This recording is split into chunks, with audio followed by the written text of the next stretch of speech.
ನಮಸ್ಕಾರ ವೀಕ್ಷಕರೇ, ತಮ್ಮೆಲ್ಲರಿಗೂ H16 ನ್ಯೂಸ್ಗೆ ಸ್ವಾಗತ. ನಾನು ಅಶೋಕ್ ಜೋತಾವರ್. ಇಂದಿನ ಒಂದು ವಿಶೇಷ ಸುದ್ದಿ, ನಮ್ಮ ಹಳ್ಳಿ ನಮ್ಮ ಮಾತು ವಿಶೇಷ ಕಾರ್ಯಕ್ರಮಕ್ಕೆ ಸ್ವಾಗತ ಸುಸ್ವಾಗತ. ಪ್ರಥಮವಾಗಿ ನಮ್ಮ ಹಳ್ಳಿ ನಮ್ಮ ಮಾತು ಇವತ್ತಿನ ಚೌಕಟ್ಟು ಏನು ನೋಡ್ಕೊಂಡು ಬರೋಣ ಬನ್ನಿ. ಗ್ರಾಮಾಭಿವೃದ್ಧಿ ಮಾಡದ ಗ್ರಾಮೀಣಾಭಿವೃದ್ಧಿ ಅಧಿಕಾರಿ, ಅವ್ಯವಸ್ಥೆಯಲ್ಲಿಯೇ ಮುಳುಗಿರುವ ಪಂಚಾಯತ್ ಆಫೀಸ್, ವಿಚಾರಿಸಲು ಮೇಲಧಿಕಾರಿಯ ಹತ್ರ ಹೋದಾಗ ಮೊದಲು ಅಲ್ಲಿಯೇ ಅವ್ಯವಸ್ಥೆಯ ತಾಂಡವ. ಇಒ ಮತ್ತು ತಹಸೀಲ್ದಾರ್ ಆಫೀಸೇ ಕೆಟ್ಟು ಹೋಗಿದೆ. ಇದನ್ನು ಕೇಳಲು ಹೋದರೆ ಶಾಸಕರ ಹೆಸರು ಹೇಳಿ ಪಾರು. ನ್ಯಾಯ ಸಿಗುವುದು ಯಾವಾಗ? ಹೀಗಾದರೆ ತಾಲೂಕು ಬೆಳೆಯುವುದು ಯಾವಾಗ? ನೋಡಿದ್ರಲ್ಲ ವೀಕ್ಷಕರೇ, ನಮ್ಮ ಹಳ್ಳಿ ನಮ್ಮ ಮಾತು ಇವತ್ತಿನ ಒಂದು ವಿಶೇಷ ಕಾರ್ಯಕ್ರಮದಲ್ಲಿ ಪ್ರಥಮವಾಗಿ ಚೌಕಟ್ಟನ್ನ ಎಷ್ಟು ಚೆನ್ನಾಗಿ ಹಾಕೊಂಡಿದ್ದೀವಿ ಎಂದು.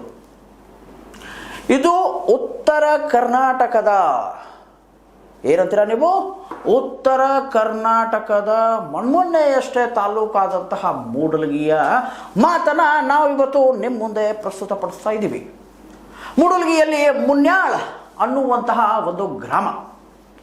ಈ ಗ್ರಾಮಕ್ಕೆ ಗ್ರಾಮೀಣಾಭಿವೃದ್ಧಿಕಾರಿ ಅಧಿಕಾರಿ ಅಂದರೆ PDO ಸಾಹೇಬರು ಕೂಡ ಇದ್ದಾರೆ. ಇಲ್ಲೊಂದು ರೋಡ್ ಐತೆ, ಆ ರೋಡು ನಾವು ಪಕ್ಕದಲ್ಲೇ ತೋರಿಸ್ತಾ ಇದ್ದೀವಿ ನಾವು. ಇಲ್ಲೊಂದು ರೋಡ್ ಐತೆ, ಆ ರೋಡು ಏನಿಲ್ಲಪ್ಪ ಅಂತಂದ್ರು ಇವತ್ತಿಗೆ ಒಂದು 4 ರಿಂದ 5 ತಿಂಗಳ ಮೇಲಾಯಿತು. ಆ ರೋಡಲ್ಲಿ ನಾವು ಕಡಿ ಅಂತ ಕರಿತೀವಿ, ಅಂದರೆ ಜಲ್ಲಿಕಲ್ಲು.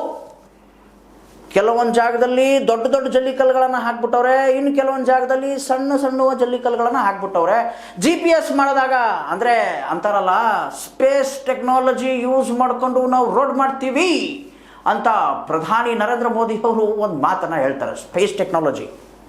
ಆ ಸ್ಪೇಸ್ ಟೆಕ್ನಾಲಜಿಯಲ್ಲಿ ಇಲ್ಲೊಂದು ರೋಡ್ ಕಾಣಲಿ, ಡಾಂಬರಿ ಹಾಕಿರುವಂತಹ ಟಾರ್ ಹಾಕಿರುವಂತಹ ರೋಡ್ ಕಾಣಬೇಕು ಅಂತ ಹೇಳಿ ಕರಿಯಾದಂತಹ ಜಲ್ಲಿ ಕಲ್ಲುಗಳನ್ನು, ಸಣ್ಣ ಸಣ್ಣ ಆ ಜಲ್ಲಿ ಕಲ್ಲುಗಳನ್ನು ಅಲ್ಲಿ ಹಾಕಿರ್ತಾರೆ. ಅಂದರೆ ಮೇಲಿಂದ GPS ಹೊಡೆದಾಗ ಅದು ಏನು ಕಾಣಬೇಕು ನಿಮಗೆ? ಅದು ಇಲ್ಲಪ್ಪ, ಇಲ್ಲಿ ಡಾಂಬರಿ ಹಾಕವ್ರೆ, ಇಲ್ಲಿ ಅಂದರೆ ಸೌತ್ ಕರ್ನಾಟಕಕ್ಕೂ ಸ್ವಲ್ಪ ಹೆಲ್ಪ್ ಆಗಲಿ, ಅವ್ರಿಗೂ ಒಂದು ಸ್ವಲ್ಪ ತಿಳಿಯಲಿ ಅಂತ ಹೇಳಿ ನಿಮಗೆ ನಾನು ಹೇಳ್ತಾ ಇದ್ದೀನಿ. ಅಂದರೆ ಟಾರ್ ಹಾಕವ್ರೆ ಅಂತ ಹೇಳಿ ಕಾಣಬೇಕು ಮೇಲಿಂದ GPS ಹೊಡೆದಾಗ. ಇದನ್ನು ಈ ಒಂದು ವಿಚಾರವನ್ನು ತಗೊಂಡು ನಾವು ಅಧಿಕಾರಿಯ ಕಚೇರಿಗೆ ಹೋಗಿ ಅವರನ್ನು ಕೇಳಿದ್ವಿ.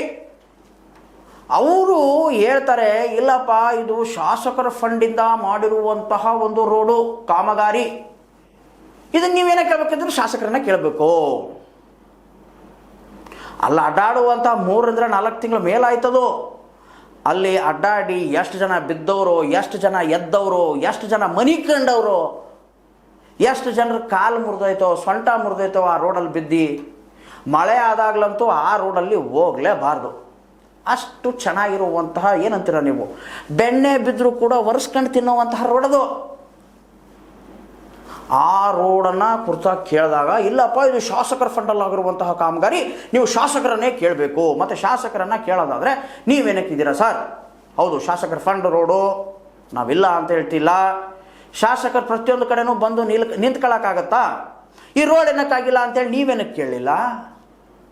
ಇದ್ರ ಕಾಂಟ್ರಾಕ್ಟರ್ನ ಏನಂತ ನೀವು ಮಾತಾಡಿಸ್ಲಿಲ್ಲ? ಏನಕ್ಕೆ ನೀವು ಮಾತಾಡಿಸ್ಲಿಲ್ಲ? ಯಾಕಪ್ಪ ಈ ರೋಡ್ ಆಗಿಲ್ಲ? ಇಲ್ಲಿ ಜನರು ಬೀಳ್ತವ್ರೆ, ಅಲ್ಲೇ ಮುಂದ್ಗಡೆ ಹೋಗ್ಬಿಟ್ರೆ ಶಾಲೆ ಐತೆ, ಶಾಲೆ ಹುಡುಗರು ಹೆಂಗೆ ಹೋಗ್ಬೇಕು? ತೋಟದಲ್ಲಿರುವಂತಹ ಮನೆ ಉಳ್ಳಂತಹ ರೈತರು ಯಾವ ರೀತಿ ಕನೆಕ್ಟಿವಿಟಿ ಬೆಳೆಸ್ಕೊಬೇಕು? ಇದನ್ನೇನಾದರೂ ಕೇಳಿದ್ರ ನೀವು? ಇಲ್ಲ ಸರ್, ನೀವು ಕೇಳಲಿಲ್ಲ. ಇದನ್ನೆಲ್ಲ ಕೇಳಬೇಕು ಅಂತ ನಿಮ್ಮ ಆಫೀಸಿಗೆ ನಾವು ಬಂದಾಗ ನಿಮ್ಮ ಆಫೀಸ್ ಎದುರುಗಡೆನೆ ನೀವು ಧ್ವಜಾನೇ ಒಂದು ಚೇಂಜ್ ಮಾಡೋಕ್ಕಾಗ್ತಾ ಇಲ್ಲ.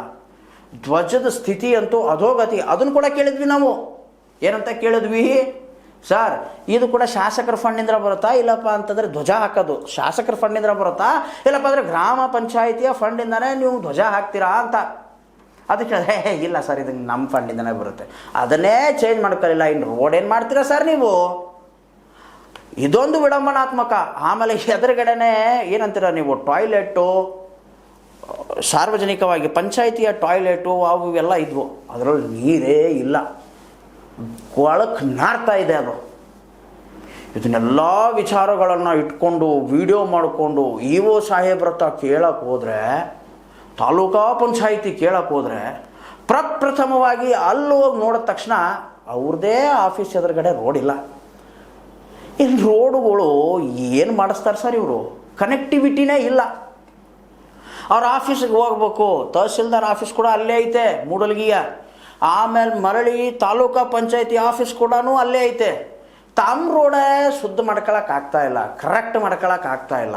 ಮಿನಿಮಮ್ ಏನಿಲ್ಲಪ್ಪ ಅಂತಂದ್ರೂ ತಾಲೂಕಾ ಪಂಚಾಯಿತಿ ಆಫೀಸ್ ಬಂದಾಗಿಂದ್ರೂ ಕೂಡ ಅಲ್ಲಿ ಸುತ್ತಮುತ್ತಲೂ ರೋಡ್ ಇಲ್ಲ, ಕನೆಕ್ಟಿವಿಟಿ ಇಲ್ಲ. ಜಲ್ಲಿ ಕಲ್ಲುಗಳನ್ನು ಹಾಕ್ಬಿಟ್ಟವ್ರೆ.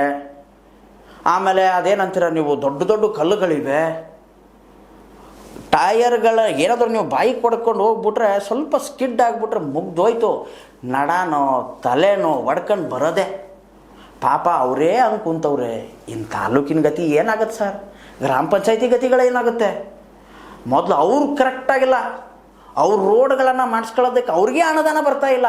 ಅನುದಾನ ಬಂದರೂ ಕೂಡ ಸ್ವಾಹ ಮಾಡ್ತವ್ರ ಏನು? ಎಷ್ಟು ಬಾರಿ ಅನುದಾನ ಬಂದೈತೆ? ಇದೆಲ್ಲ ಕೇಳಬೇಕು, ಹೇಳಬೇಕು, ಎಲ್ಲ ಮಾಡ್ಕೊಬೇಕು. ಕೇಳಿ ಅವರ ಒಂದು ಬೈಟ್ ತೊಗೊಂಡು ಬರ್ಬೇಕಂತ ಹೋದಾಗ ಸಾಹೇಬರು ಇ ಒ ಸಾಹೇಬರು ಮೀಟಿಂಗ್ ಐತಂತ ಹೇಳಿ ಬೆಳಗಾವಿಗೆ ಹೋಗ್ಬಿಟ್ಟವ್ರೆ, ಬೆಳಗಾವಿಗೆ ಹೋಗವ್ರೆ ಅಂತ ಹೇಳಿದ್ರು ನಮಗೆ. ಹೋಗಲಿ ಪಾಪ, ಇಷ್ಟೆಲ್ಲ ಮೀಟಿಂಗ್ ಮಾಡ್ತಿದ್ದೀರಾ, ಓಕೆನಾ ಸರ್? ಮಾಡಿ, ನೋ ಇಶ್ಯೂಸ್, ಮಾಡಿ.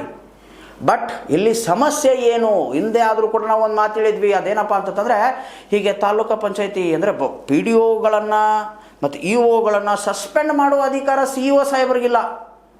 ಅವ್ರನ್ನೇನಾದರೂ ಸಸ್ಪೆಂಡ್ ಮಾಡಿಬಿಟ್ರೆ ಅದ್ರ ಮೇಲೆ ಸ್ಟೇ ತಗೊಂಡು ಹೈಕೋರ್ಟ್ ಕೇಸ್ ಎಳೆದು ಬಿಡ್ತಾರೆ ನಮ್ಮನ್ನ ಅಂತ ಹೇಳಿ ಸಿ ಇ ಒ ಸಾಹೇಬರು ಏನಂತೀರ ನೀವು, ಮೌಖಿಕವಾಗಿ ಒಂದು ಅಧಿಕೃತ ಒಂದು ಹೇಳಿಕೆಯನ್ನು ಕೊಟ್ಟರು.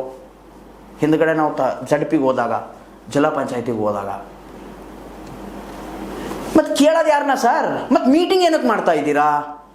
ವೈ ಯು ಆರ್ ಮೇಕಿಂಗ್ ಏನಂತ ನೀವು ಸಚ್ ಕೈಂಡ್ ಆಫ್ ನ್ಯೂಸನ್ಸ್? ಅವ್ರು ನಿಮ್ಗೆ ಕೆಲಸ ಮಾಡೋಕ್ಕೆ ನಿಮ್ಮ ಕೈಲಿ ಆಗಲ್ಲ ಅಂತಂತಂದರೆ ಅದನ್ನ ಏನಕ್ಕೆ ಮಾಡ್ತಾ ಇದ್ದೀರಾ? ಇವಾಗ ನೋಡಿ, ಬೆಳಗಾವಿಗೆ ಬರಬೇಕಪ್ಪ ಒಬ್ಬರು ಇ ಒ ಸಾಹೇಬರು, ಬೆಳಗಾವಿಗೆ ಬರಬೇಕು, ಬೆಳಗಾವಿಲಿ ಮೀಟಿಂಗ್ ಅಟೆಂಡ್ ಆಗಬೇಕು ಅಂತ ಅಂದರೆ ಸರ್ಕಾರಿ ವಾಹನದಲ್ಲೇ ಬರಬೇಕಾ? ಸರ್ಕಾರಿ ವಾಹನಕ್ಕೆ ಎಣ್ಣೆ ಯಾರು ಹಾಕೋದು? ಪೆಟ್ರೋಲ್ ಯಾರು ಹಾಕ್ತಾರೆ? ಡೀಸೆಲ್ ಯಾರು ಹಾಕ್ತಾರೆ? ನಾವು ಕೊಟ್ಟಂಥ ಟ್ಯಾಕ್ಸ್ ಅಮೌಂಟ್ ಅಲ್ವಾ? ಟ್ಯಾಕ್ಸ್ ಅಮೌಂಟನ್ನು ನೀವೇನಕ್ಕೆ ಲಾಸ್ ಮಾಡ್ತಾ ಇದ್ದೀರಾ? ನೀವೇನಕ್ಕೆ ಅದನ್ನು ಕರೆಕ್ಟಾಗಿ ಯೂಸ್ ಮಾಡ್ತಾ ಇಲ್ಲ. ಯಾಕೆ ಸರ್? ನಿಮಗೆ ವಿ ಸಿ ಮಾಡೋಕ್ಕೆ ಬರಲ್ವಾ? ಬೆಳಗಾವಿ ಕರ್ಸ್ಕೊಂಡೇ ಅವ್ರನ್ನ ಇಂಟರ್ವ್ಯೂ ಮಾಡಬೇಕಾ? ಅವ್ರ ಜೊತೆಗೆ ನೀವು ಮೀಟಿಂಗ್ ಮಾಡಬೇಕಾ? ಯಾಕೆ ಸರ್? ಮೊದಲೇದಾಗಿ ಹೇಳ್ಬೇಕಪ್ಪ ಅಂದರೆ, ಕೆಲಸ ಮಾಡಲಿಲ್ಲ ಅಂದರೆ ಈ ಸಿಸ್ಟಮಲ್ಲಿ ಅವ್ರಿಗೇನು ಶಿಕ್ಷೆ ಅನ್ನೋದು ಪ್ರಥಮವಾಗಿ ಅದನ್ನು ಕ್ಲಾರಿಫೈ ಮಾಡಬೇಕು. ಇಲ್ಲಪ್ಪ ಅಂತಂದರೆ ಬಿಟ್ಟಾಕ್ಬಿಡ್ಬೇಕು. ಆಯ್ತರಪ್ಪ, ನಿಮಗೆ ಪೇಮೆಂಟ್ ಬರ್ತಾಯಿತ್ಯಾ? ಪೇಮೆಂಟ್ ತಗೊಳ್ಳಿ, ತಿನ್ನಿ ಉಣ್ಣಿ ಆರಾಮಾಗಿ ಗೆದ್ದುಬಿಡಿ, ಕೆಲಸ ಮಾಡೋ ಅವಶ್ಯಕತೆ ಇಲ್ಲ ಅಂತೇಳಿ ಓಪನ್ ಆಗಿ ಹೇಳ್ಬೇಕು. ಇಲ್ಲಪ್ಪ ಅಂತಂತಾರೆ, ಇಲ್ಲ ನೀವು ಆ ಕೆಲಸ ಮಾಡಬೇಕು, ಈ ಒಂದು ಹೊಸ ಸ್ಕೀಮ್ ಬಂದೈತೆ, ಆ ಸ್ಕೀಮನ್ನು ಇಂಪ್ಲಿಮೆಂಟ್ ಏನು ಬಂದರೆ ಏನು ಉಪಯೋಗ ಸರ್? ಅದು ಮಾಡಲಿಲ್ಲ ಅಂತಂದರೆ ಅವ್ರಿಗೇನು ಶಿಕ್ಷೆನೇ ಇಲ್ಲ. ಇವರು ಇ ಒ ಸಾಹೇಬರಾಗಲಿ, ತಹಸೀಲ್ದಾರ್ ಸಾಹೇಬರಾಗಲಿ, ಜೊತೆಗೆ ಪಿ ಡಿ ಒಗಳಾಗಲಿ ಕೆಲಸ ಮಾಡಿದವ್ರಿಗೆ ಇವ್ರಿಗೇನು ಶಿಕ್ಷೆ ಸರ್? ತಹಸೀಲ್ದಾರ್ ಆಫೀಸ್, ಮೂಡಲಗಿಯ ತಹಸೀಲ್ದಾರ್ ಆಫೀಸ್, ಜವಾಬ್ದಾರಿಯುತ ಪತ್ರಕರ್ತನಾಗಿ ಜವಾಬ್ದಾರಿಯಿಂದ ಹೇಳ್ತಾ ಇದ್ದೀನಿ ಈ ಮಾತನ್ನ. ತಹಸೀಲ್ದಾರ್ ಆಫೀಸ್, ತಾಲೂಕು ಪಂಚಾಯತಿ ಆಫೀಸ್, ಅಲ್ಲಿ ಮುಂದ್ಗಡೆನೆ ರೋಡ್ ಇಲ್ಲ. ಇನ್ನಿವರು ಗ್ರಾಮ ಪಂಚಾಯತಿಗಳಲ್ಲಿ ರೋಡ್ ಸ್ಯಾಂಕ್ಷನ್ ಆಗಿದ್ದನ್ನ ರೋಡ್ ಮಾಡ್ತಾರ ಇವರು? ಕೇಳಿದ್ರೆ ಶಾಸಕರ ಹೆಸರು ಹೇಳ್ಬಿಡೋದು, ಶಾಸಕರ ಫಂಡಿಂದ ಬಂದೈತೆ, ಶಾಸಕರು ಮಾಡಿಸ್ತಾ ಇಲ್ಲ. ಪಾಪ ನೀವು ಕೆಲಸ ಮಾಡದಿರೋದಕ್ಕೆ ಶಾಸಕರ ಹೆಸರು ಏನಕ್ಕೆ ಕಾಲ್ ಮಾಡ್ತಿದ್ದೀರಾ ನೀವು? It's all up to you. Balachandra Jarkiholi ಸಾಹೇಬರು ಇಷ್ಟೊಂದು ಕೆಲಸಗಾರರಂತಂದ್ರೆ, ಹಗಲು ರಾತ್ರಿ ಅವ್ರ ಮನೆಗೆ ಸಾವಿರಾರು ಜನ ಬಂದರೂ ಕೂಡ ಅಲ್ಲಿ ಅವರನ್ನು ಏನಂತೀರ ನೀವು, ನಿರಾಶ್ರಿತರನ್ನಾಗಿ ಮಾಡಿ ಕಳಿಸಲ್ಲ. ಅವರು ತಮ್ಮ ಕೈಯಲ್ಲಿ ಏನು ಸಾಧ್ಯ ಆಗುತ್ತೋ ಅದಕ್ಕಿಂತ ಒಂದು ಪಟ್ಟು ಹೆಚ್ಚಿಗೆನೇ ಕೆಲಸ ಮಾಡಿ ಕಳಿಸ್ತಾರೆ. ಅಂಥ ಶಾಸಕರ ಹೆಸರುಗಳನ್ನು ನೀವು ಹಾಳು ಮಾಡ್ತಾ ಇದ್ದೀರಾ ಅಧಿಕಾರಿಗಳೇ. ಕೆಲಸ ಏನಕ್ಕೆ ಮಾಡ್ತಿಲ್ಲ ನೀವು? ನಿಮ್ಮನ್ನ ಏನಕ್ಕೆ ಇಟ್ಕೋಬೇಕು? ಪೇಮೆಂಟ್ ಕೊಟ್ಟು ಬೇಡಪ್ಪ ನೀವು ನಮಗೆ ಬೇಡ. ಮತ್ತು ಪ್ರತಿಯೊಂದನ್ನು ಶಾಸಕರನ್ನೇ ಕೇಳೋದಾದರೆ ನೀವೇನಕ್ಕಿದ್ದೀರ ಅಲ್ಲಿ? ರಿಸಿಗ್ನೇಷನ್ ಕೊಟ್ಟು ಮನೆಗೆ ಹೋಗ್ಬಿಡಿ, ಬೇಡವಾ? ಎಲ್ಲಪ್ಪ ಅಂತಂತಂದರೆ ಓಪನ್ ಆಗಿನೇ ಡಿ ಸಿ ಅವ್ರಿಗೆ ನಾನೇ ಕಂಪ್ಲೇಂಟ್ ಕೊಟ್ಬಿಡ್ತೀನಿ, ಇವರೆಲ್ಲ ಕೆಲಸಕ್ಕೆ ಬಾರದವರು, ಇವರನ್ನು ಕೆಲಸದ ಕಿತ್ತಾಕ್ಬಿಡಿ ಎಂದು. ಇದನ್ನು ಒಂದು ಸ್ವಲ್ಪ ನಾನು ನಗ್ತಾ ವಿಡಂಬನಾತ್ಮಕವಾಗಿ ಹೇಳ್ತಾ ಹೋದೆ. ಬಟ್ ಆದರೂ ಕೂಡ ಇದರಲ್ಲಿ ಅಡಗಿರುವಂತಹ ನೋವು ಎಷ್ಟೈತೆ ಎಷ್ಟಿಲ್ಲ ನಿಮಗಂತೂ ಅರ್ಥ ಆಗಿದೆ ಅಂತ ಅನ್ಕೊಂತೀನಿ ವೀಕ್ಷಕರೇ. ಇದಾಗಿತ್ತು ಈ ಹೊತ್ತಿನ ಸುದ್ದಿ. ಇನ್ನಷ್ಟು ಸುದ್ದಿಗಳಿಗಾಗಿ ಸದಾ ಫಾಲೋ ಮಾಡ್ತಾರೆ 60 ನ್ಯೂಸ್. ಇದು ಸತ್ಯದ ಕೈಗನ್ನಡಿ. ಧನ್ಯವಾದ.